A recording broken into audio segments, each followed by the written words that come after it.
তা ওখানে তো মন্দিরে তোমাকে খেতে বলবে না, সকলেই খায়, সেটা ছোট বড় এরকম কোনো ব্যাপার নেই, সবাই খায়।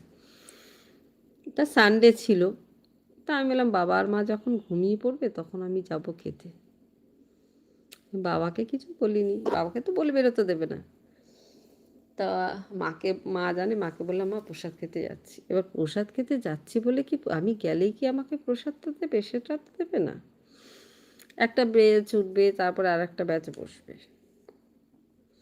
তা আমি আমার বোনেরা মিলে প্রসাদ খেতে গেলাম। প্রসাদ খেয়ে বাড়িতে এসছি, কি আনন্দ, প্রসাদ খেয়ে এসছি। এবার মা খালি গিয়ে বললো তুই আজকে তুই ঘরে ঢুকিস না। মানে বাবা বিশাল রেগে গেছে, তুই ঘরে ঢুকিস না, মানে আমি ঢুকলে বাবা আমাকে মারবেই।